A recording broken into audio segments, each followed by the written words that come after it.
Carl Jung, together with Sigmund Freud and Alfred Adler, is one of the three founders of psychoanalysis, which is a set of psychological theories and methods aiming to release repressed emotions and experiences. In other words, to make the unconscious conscious. Jung was born in Switzerland in 1875 and died in 1961, leaving behind great works in the fields of psychiatry, anthropology, archaeology, literature, philosophy, psychology, and religious studies. Jung had Freud as a mentor for a good part of his career, but later he departed from him. This division was painful for Jung, and it led him to found his own school of psychology, called analytical psychology, as a comprehensive system separate from psychoanalysis. If classical psychoanalysis focuses on the patient's past, as early experiences are very important in personality development, analytical psychology primarily focuses on the present, on mythology, folklore, and cultural experiences to try to understand human consciousness. One of the most important ideas of analytical psychology which Jung founded is the process of individuation, which is the process of finding the self, something Jung considered an important task in human development. While he did not formulate a systematic philosophy, he is nonetheless considered a sophisticated philosopher, his school of thought dubbed Jungian philosophy. Its concepts can apply to many topics covered in the humanities and social sciences. A good part of his work was published after his death, and indeed there are still some articles written by him that to this day have yet to be published. Some of his most important books are Psychology of the Unconscious, Man and His Symbols, The Archetypes and the Collective Unconscious, Modern Man in Search of a Soul, The Psychology of Transference, Memories, Dreams, Thoughts, and The Relations Between the Ego and the Unconscious. Besides being a great writer and a researcher, he was also an artist, a craftsman, and even a builder. His contribution is enormous, and there is a great deal we can learn from his works, which is why in this video we bring you 9 lessons you can learn from the philosophy of Carl Jung. Number 1. Look inside yourself first. Jung said, "Who looks outside dreams. Who looks inside awakens." If Freud was inclined towards the empirical side of the science of psychology, Jung was seen by many as a mystic, being very much interested in philosophy and spiritual subjects, although he preferred to be seen as a scientist. Jung's work on himself and on his patients made him realize that life has not only a material purpose, but a spiritual one as well. By turning their eyes into themselves, not towards the external world, people can awaken. They can find their meaning in life, can get in touch with their personal story, with their personal belief systems. All too often, we're overly concerned with what's happening around us, in society, and with how other people perceive us. In other words, we're too concerned with our persona, which is a false self we present to society. To get in touch with who we truly are, we need to look inside. By looking inside, we can better understand who we are, better know our personal myth, our personal belief system, and we can understand who we want to become, and this will help us have a direction, a sense in life. If we don't look closely inside our heart, our lives would seem like a dream, but someone else's dream in which we just follow a group, be it our family, our friends, or the colleagues at work. We do as everyone else does. Looking inside is a process of self-exploration, is the foundation of our true self. To look inside, we need to spend more time alone, meditating, analyzing our desires and dreams, making lists of them and of our skills and our talents, and figure out what would be the most logical path to take in life based on what desires and resources we have. Doing this regularly, we can find the right compass to guide us throughout our lives. Number 2. Integrate your contraries. According to Jung, wholeness is not achieved by cutting off a portion of one's being, but by integration of the contraries. Jung is famous for exploring the concepts of anima and animus in psychology. According to his work, they represent the contrasexual aspects of a person's psyche.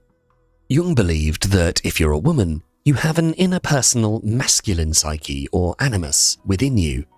And if you're a man, you have an interpersonal feminine psyche or anima within you.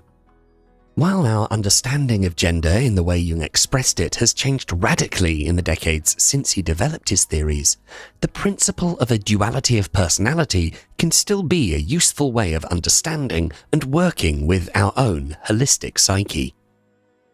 The main consequence of having our psyche divided into two different parts, our external gender identity and a subconscious one, the contrasexual part, be that anima or animus, is that many of us tend to neglect the subconscious one, repressing it, and sometimes that can come back to hurt us. To avoid this conflict, it's important to not only recognize this hidden part, but to accept it. When we have the two sides in harmony, our attitude and interactions with the opposite sex tend to be more positive. We can try to observe our own behavior when dealing with others. We can take notes and analyze the progress we make in this journey. Generally speaking, in the case of a woman who wants to integrate her animus, she should strive to be more focused, to follow her goals and do everything to achieve them without sacrificing her femininity. And in the case of a man, he should start trusting his emotional side more, to open up more in front of other people, and to be more gentle in dealing with others, without sacrificing his masculinity. Through this integration, our interactions with the opposite sex will improve. We can measure our progress in various ways. Perhaps we could write every day the way that we made decisions, the way we interacted with others and made our voices heard. Balancing our identity with our shadow, our anima or animus, is the key in achieving wholeness and improving our relations with the opposite sex. Number 3. Analyze your dreams. In the words of Jung, the dream shows the inner truth and reality of the patient as it really is, not as I conjecture it to be, and not as he would like it to be, but as it is. According to Jung, many dreams seem hard to understand at first, if not impossible, but when we analyze them in detail, they can reveal the most secretive aspects of our psyche. To understand them, to go deep into the complicated network of our subconscious, we need to break a certain resistance. And when we succeed in understanding them, we are often astonished at how such a silly dream can reveal the most important and serious problems from our psyche. Dreams speak to us in images, and they give expressions to instincts, the most elementary entities of our nature. Thus, dreams are sparks from the unconscious, revealing the inner reality of the person. They reveal the truth, and therefore they're extremely important when practicing psychotherapy. Dreams can be analyzed by each of us, and not just in a psychotherapeutic context. To analyze your dreams, you first need to write them down immediately after you wake up. You can place a notebook and a pen near your pillow, so this can be the first thing you do in the morning. Then, when you've got time during that day, you can find a quiet place to reread your dream. Write down the key words in the text and make associations between them and your daily life. Maybe that cup of tea which appears in your dream is a present from a friend. If so, you might have unfinished business with that friend. After you make these associations, start writing the interpretation of the dream, connecting all the dots. Let's say, for example, that in your dream you were going towards the kitchen to find that cup of tea, but something happened outside your house. There was a loud noise and you got scared and thought of running back to the bedroom. One interpretation of this simple dream is that you may need to confront your fear to reconnect with that friend. Dreams can be much more complex than this, and the more keywords you can find in your dream, the more associations you can make, and the more complex the interpretation will be. Number 4. Learn to face reality. To quote Jung, "What you resist persists." According to Jung, the more you resist anything in life, the more you bring it to you. The more you run away from your fears, the more life will put you in a position to face them. In psychology, resistance only amplifies your problems. Happiness, well-being, and psychological health are related to how we deal with the negative aspects of life, not with how we run away from them. Whenever we deny our problems or fight against them in an aggressive way, or when we're stuck in feelings of hurt, sorrow, anxiety, or anger, we're resisting dealing with the core issue of the problem. The more fixated we are in our negative or depressed attitude, the more we resist solving the problem. Therefore, we always have to work through our feelings in order to maintain our psychological health. The more common forms of resistance are to deny what is happening, to minimize the problem, to blame other people or situations, and to try to change other people. We often get strongly attached to the feelings we haven't resolved or deeply analyzed. In order to solve a problem, we need to first accept that we have a problem. Letting go of the struggle, accepting reality as it is, thus is the first step. For example, imagine you're struggling to keep up at work. Your relationship with your boss is worse than ever, and you still have to pay your mortgage on your house. Because deep inside, you're terrified of what would happen if you lost your job, your house, maybe even your family if your spouse leaves you, you might have a tendency to minimize the problem, to not let your spouse see just what the real situation is. Meanwhile, at work, instead of having an essential conversation with your boss about the issue that bothers them, you might have a tendency to avoid even being in the break room with them. The more you resist having that conversation with them, the more you hide the problem from your spouse, the more the bad situation will persist, and the worse the outcome will be. Number 5. Be aware of superstitions. Jung teaches us that primitive superstition lies just below the surface of even the most tough-minded individuals. According to Jung, no matter how sharp we believe we are still influenced by common mythology, mainstream religion, and cultural superstitions. Jung believed that precisely those people who think they're immune to such influences succumb the easiest to them. Therefore, it's important to acknowledge how vulnerable we are to them.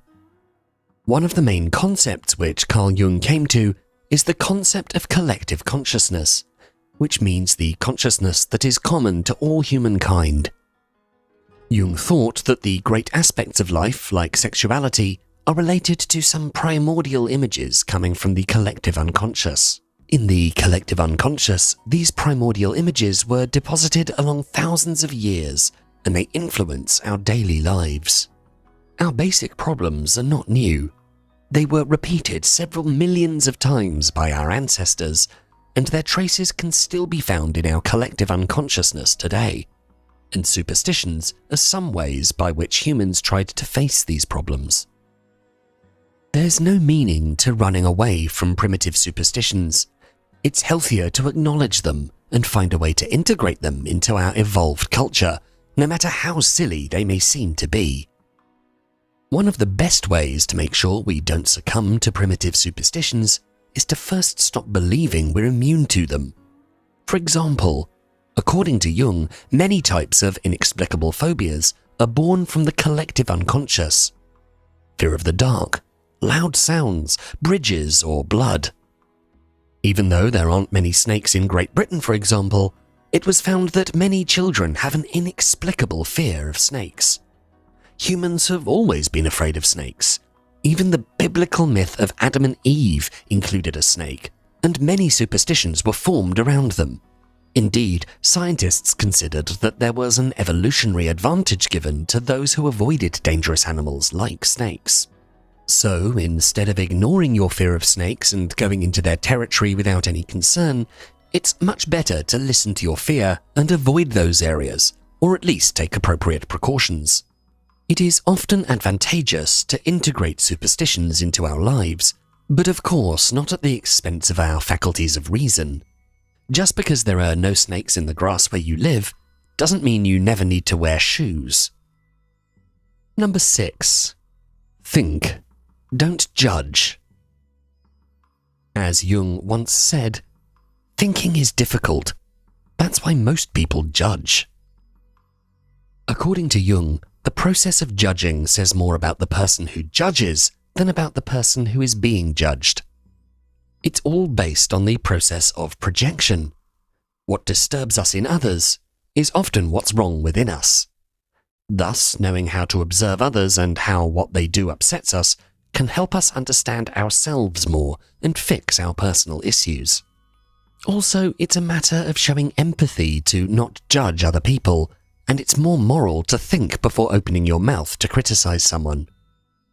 As the old saying goes, don't judge someone until you've walked a mile in their shoes. There's a fine line between being sincere and being judgmental. Being too honest and not filtering your thoughts before speaking can lead you to make the mistake of reacting too fast, judging people unfairly because you didn't go through all the details of their lives to understand them first. Thus, beware of being too honest too fast. Take your time to really think things through. Analyze a situation from all angles. Consider other people first before considering their actions. For example, if you have an assistant at work whose work's become noticeably and unusually sloppy in recent weeks, instead of rushing them, criticizing their mistakes aggressively, have a short conversation with them. Ask them why they're behaving like this, what's happened or changed recently, and how that problem might be solved. A simple conversation can save professional and personal relationships. Number 7. Avoid excessive pride. Jung tells us, through pride, we are ever deceiving ourselves.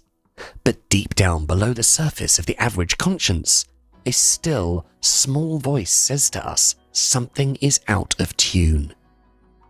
According to Jung, we often fear looking inside ourselves, and we fear the hard work we need to do for self-growth. When this fear finds justification in the social context, like in our workspace or in front of our friends, then it's easy to get stuck in a certain behavior pattern to protect ourselves against this fear. One form of this self-protection is pride, which Jung sees as self-deception, preventing us from living an authentic life. As such, showing pride is oftentimes a sign of weakness, not of strength. Neurosis is often associated with having excessive pride. Neurotic people usually have certain activities or people they avoid that can hurt their ego or pride. Sometimes they even avoid a certain career path due to pride. This avoidance happens automatically, without them even being aware of this tendency. For example, in spite of the fact that most of us love to draw or paint, we don't dare buy the necessary materials out of fear we're not now nor can ever be any good at it. We avoid painting simply because we don't want to see at what level our skills are, and we don't want to hurt our pride. We prefer to think that we don't have time to paint than to see that we're actually at the very beginning level and that we have a great amount of work to do in order to become an expert. Another example may be when we get stuck in a job out of the fear of starting the job hunting process and failing, as we might well find out that we can't get that dream job unless we develop more skills first. Pride prevents us from growing in any sector of life.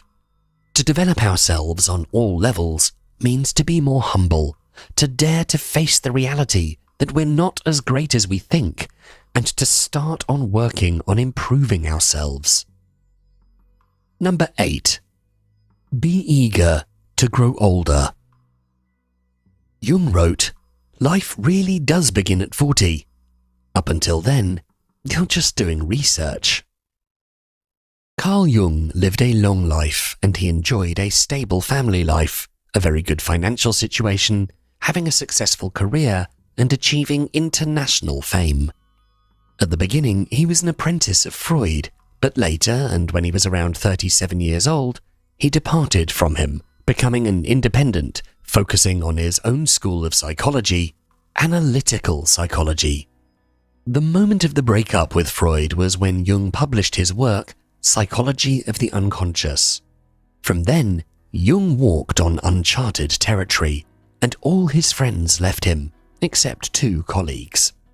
Around the same time, Jung left his medical post at Borgholzli, and he broke up with his famous mistress, who was also his research assistant. Thus, there was a lot of turmoil in Jung's life until he reached the age of 40. After that, Jung became an independent figure, following his own path, having his own psychological school. As Jung could find his way at 40 years old, so can each of us. Until 40 years old, we often walk on a path opened up by others. We learn from experts or mentors, and we're afraid to go sideways. Around 40, we reach the point where we understand how short life is and that we should do everything it takes to find our own voice, no matter the cost. Years old, we've just about lived half of our lives, and there are still so many possibilities ahead. At 40, we have learned how to be more comfortable in our own skin, more confident in our abilities, having a good amount of professional experience. We care less about what others think of us and have more courage to make radical changes. Therefore, we should focus on learning from others as much as possible until 40, to try to find what the right field is for us, and then, when we reach 40, we should become independent, have our own voice and our own established principles of life. Number 9. Tell your story. In our final quote from Jung for this video, he said, "The reason for evil in the world is that people are not able to tell their stories." As a psychotherapist, Jung understood how important it is to give space to the patients to tell their own story. During a confession, there's a process of transfer by which the subconscious elements of the patient, for example their subconscious desire to hurt someone, is brought to the surface of their consciousness. Jung called this long-term process of integration individuation. Individuation can also be performed in a context outside psychotherapy. A simple form of such a process is writing your story. All you need is a pen and paper, some time, and quietness. You could also talk to a close friend or record yourself telling your story if you find that more comfortable. Don't write only what's happened to you physically, but also about what happens in your dreams, everything that's in your mind. We are not only what's happened to us, but also the way we interpret the things that have happened to us, as well as what we dream and what we envision for the future. Writing down helps you shape your own mythology. By shaping your own mythology, you can reach a state of wholeness where all our latent potential is brought to our consciousness. Only then can we live our life with self-awareness.